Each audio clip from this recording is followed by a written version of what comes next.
నమస్తే కడప వార్త. ఈతకెళ్లి 5గురు బాలురు మృతి చెందిన విషాద ఘటన బ్రహ్మంగారి మఠంలో చోటు చేసుకుంది. మల్లేపల్లె గ్రామానికి చెందిన కొంతమంది బాలురు ఈతకెళ్లి వారు సాయంత్రం అయినా ఇంటికి రాకపోవడంతో తల్లిదండ్రులు బంధువులు వెతుకుతూ చెరువు వద్దకు వెళ్లారు. గట్టుపై దుస్తులు చెప్పులతో ఉండడంతో వారంతా గల్లంతయ్యారని భావించి పోలీసులకు సమాచారం ఇచ్చారు. దీంతో పోలీసులు, అగ్నిమాపక సిబ్బంది, గ్రామస్తులు చెరువు వద్దకు చేరుకుని గజ ఈతగాళ్ల సాయంతో గాలింపు చర్యలు చేపట్టారు. చీకటి పడిన వెలికితీత కొనసాగించగా రాత్రి 10:30 మృతదేహాలను వెలికి తీశారు. కుటుంబ సభ్యులు, బంధువుల రోదనలతో అక్కడి వాతావరణం విషాదం అలుముకుంది. కన్నవారి అర్తనాదాలు చూపరులకు కంటతడి పెట్టించాయి. జిల్లాలో బ్రహ్మంగారి మఠం మల్లేపల్లి గ్రామానికి చెందిన గంగాధర్, రమ్యశ్రీ దంపతుల కుమారుడు దీక్షిత్, నంద్యాల జిల్లా పెద్ద బోధనకు చెందిన సుబ్బయ్య, భవానీ దంపతుల కుమారుడు చరణ్, పార్థు 12 సంవత్సరాలు, జమ్మలమడుగు మండలం ఉప్పలపాడుకు చెందిన రామకృష్ణయ్య, సావిత్రి దంపతుల కుమారుడు హర్షవర్ధన్ 12 సంవత్సరాలు, కాశీనాయన మండలం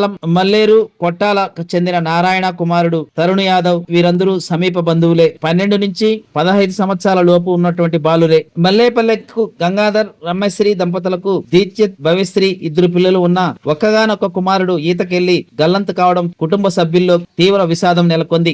జమ్మలమడుగు మండలం ఉప్పలపాడుకు చెందిన రామకృష్ణయ్య, సావిత్రి దంపతుల కుమారుడు హర్షవర్ధన్ వారం రోజుల క్రిందట అమ్మమ్మ గారి గ్రామం మల్లేపల్లెకు చేరుకున్నారు. రామకృష్ణయ్య, సావిత్రి దంపతులకు 10 ఏళ్ల తర్వాత కలిగిన ఏకైక సంతానం కావడంతో ఎంతో అల్లారు ముద్దుగా హర్షవర్ధన్ ని పెంచుతున్నారు. హైదరాబాద్ లో నివాసం ఉంటున్న నంద్యాల జిల్లా చాగలమరి మండలం పెద్దబోధనకు చెందిన సుబ్బయ్య, భవానీ 3 వారాల కిందట గ్రామంలో జరిగిన జాతరకు వచ్చారు. తల్లిగారి ఊరైన మల్లేపల్లెకు భవానీ తన కుమారుడు చరణ్, పార్థులతో వారం రోజుల క్రిందట చేరుకున్నారు. కుమారులిద్దరూ మృత్యువాత పడినట్లు తెలియగానే భవానీ దంపతులతో పాటు కుటుంబ సభ్యులు, బంధువుల్లో ఆవేదన చోటు చేసుకుంది. వేసవి సెలవులతో పాటు మామ పెళ్లి కోసం కాశీనాయన మండలం మల్లేరు కొట్టాలకు చెందిన తరుణ్ యాదవ్ 2 రోజుల కిందట మల్లేపల్లికి వచ్చారు. తోటి బాలురందరూ కలిసి ఈతకెళ్లి ప్రాణాలు కోల్పోయారు.